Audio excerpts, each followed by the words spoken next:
नमस्कार, आप देख रहे हैं एबी न्यूज। एबी न्यूज में एक हम बड़ी खबर लेकर के आपके सामने आए हैं। कल मैंने चर्चा की थी जो आरजेडी में बड़े टूट की संभावना है और जिसकी शुरुआत आज हो गई है।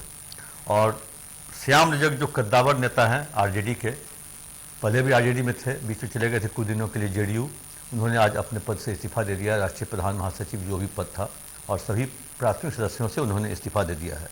और इस्तीफे के लेटर में जो उन्होंने लिखा है वो भी मैं आपको सुनाता हूँ। बहुत ही इंटरेस्टिंग है उनका लेटर, जो कहे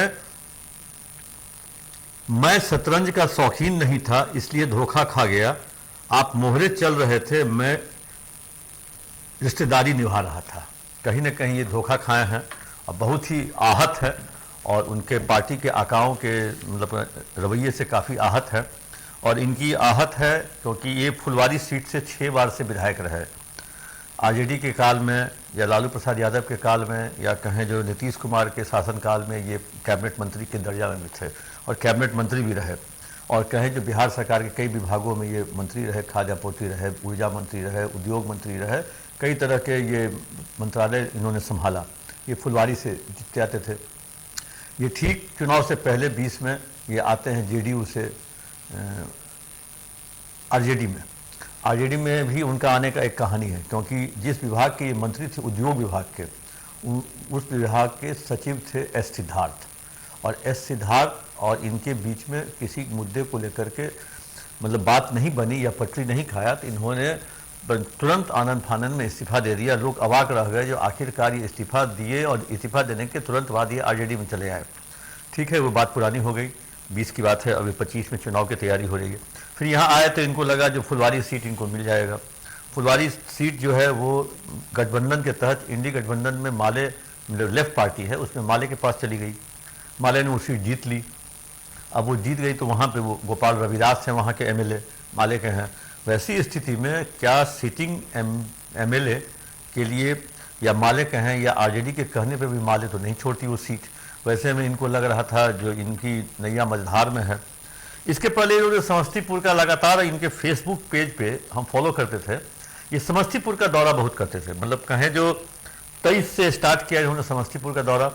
23 में इन्होंने खूब समस्तीपुर के कहें मतलब किसी भी इलाके में ऐसा नहीं था जो नहीं जाते थे। और वहाँ जाने के बाद वो अपनी जो तस्वीर थी और जो अपने वहाँ पे उनके कार्यक्रम थे उसको वो साझा करते थे फेसबुक पोस्ट के माध्यम से। तो इसको तो लोगों को लगा जो इनकी जो इच्छा है जो समस्तीपुर से ये चुनाव लड़े, एमपी का चुनाव, इसकी उन्होंने इच्छा भी व्यक्त की पार्टी के नेताओं के पास। यहाँ भी गठबंधन दल फंस गया। गठबंधन में फंस गई, ये सीट चली गई कांग्रेस को। कांग्रेस में महेश्वर हजारी जो अभी जेडीयू के नेता हैं और मंत्री भी है सूचना जनसंपर्क के, उनके पुत्र सन्नी हजारी को मिल गया। तो वैसी स्थिति में कहें जो यहाँ भी वो फंस गए। तो अब देखना, ये देखने वाली बात है जो अब ये न लोकसभा लड़ पाए न विधानसभा पिछला लड़ पाए, आगामी विधानसभा लड़ने की भी कोई संभावना नहीं। तो एकमात्र था रास्ता जो आप इस पार्टी को टाटा बाय बाय कीजिए। उन्होंने आज अपने पद से इस्तीफा दे दिया, पार्टी से भी इस्तीफा दे दिया और अब उनकी तैयारी है जो जहाँ तक मेरी जानकारी है जेडीयू में जाएंगे, फिर से पुराने घर में लौटेंगे। और जेडीयू के लिए अगर जेडीयू अगर वहाँ श्याम रजक को उतारती है फुलवारी में तो ये श्योर शॉट कह लीजिए जो जेडीयू का जो अपना जो जेडीयू का वोट बैंक है और श्याम रजक का जो अपना बनाया हुआ क्षेत्र है, ये माले के लिए बहुत भारी हो सकता है। तो वैसी स्थिति में अब कहें जो एक कम से कम एनडीए की एक सीट तो फाइनल दिख रही है जो 2025 के विधानसभा चुनाव में। बाकी 242 का अभी हम नहीं बताएंगे, लेकिन 243 में से एक सीट हमको फुलवारी शरीफ एनडीए के पासे में मतलब जाता हुआ हमको दिख रहा है। वैसी स्थिति में मतलब कहें जो श्याम रजक कहीं ना कहीं आहत इसलिए भी है क्योंकि इनके वहाँ से जेडीयू से आने के बाद मुन्नी रजक बनी एमएलसी, वो भी रजक हैं, ये भी रजक हैं, इनको भी नहीं मिला। उसके बाद अब्दुल बारिश सिद्दीकी भी बने एमएलसी, फिर भी इनको जगह नहीं मिली। वैसी स्थिति में अब श्याम रजक कितना इंतजार करते, क्योंकि किसी भी इंतजार का एक मतलब एक समय होता है, एक समय सीमा होती है। आज वो इंतजार क्योंकि फिर नए पार्टी में जाकर के उस पार्टी के माध्यम से क्षेत्र में जाकर के लोगों को समझाना जो हम आखिर इधर से उधर उधर से इधर हम क्यों किए 2 बार, तो उसको लेकर के तैयारी भी करनी होगी फुलवारी में।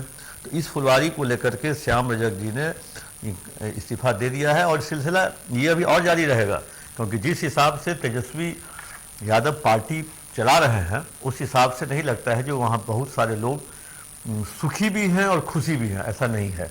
क्योंकि जो वहाँ पार्टी पर एकमात्र वर्चस्व है संजय यादव का। संजय यादव जिसको चाहते हैं टिकट दिलवाते हैं, जिसको चाहते हैं तेजस्वी से मिलवाते हैं, और उनकी इच्छा के बगैर 10 सर्कुलर रोड में कुछ नहीं चलता, एक पत्ता भी नहीं हिल सकता है। संजय यादव ने इस तरह से उसको कहें जो बैरिकेटिंग कर दिया है, लेकिन संजय यादव का बैरिकेटिंग कहें जो पटना पुलिस के भी बैरिकेटिंग से भी ज़्यादा है, मतलब वो हाई प्रोफाइल का है। तो वैसी स्थिति में अब इनके, और एक मीटिंग में तो उन्होंने साफ तौर पर कह दिया तेजस्वी यादव ने, जो विधायक के क्षेत्र में आरजेडी पिछड़ी है उन विधायकों का टिकट काटा जा सकता है। तो वैसी स्थिति में कई और लोग जो है जो अपने टिकट काटने की संभावना, अभी आप नहीं देखते हैं जो कभी नाव पे या किसी चीज़ पे भगदड़ बच जाता, अफवाह फैलती है। अभी हाल ही में एक ट्रेन में आग लगने की अफवाह फैल गई और चलती ट्रेन से लोग कूदने लगे, 2005 लोग घायल भी हुए। अब तेजस्वी ने ऐसा अफवाह फैला दिया है जो हो सकता है जो वो मतलब वो अफवाह ही हो, ऐसी बात कह दी है जो हो सकता है आगे जाके अफवाह हो, लेकिन लोग उस गाड़ी से कूदने लगेंगे। अगले को लगेगा जो हमको टिकट तो नहीं मिलेगा, तो न यहाँ मिलेगा न वहाँ ट्राई मारेंगे, इसलिए पहले ही कूद जाओ इस गाड़ी से, अगली गाड़ी में अपनी सीट बुक कर लो।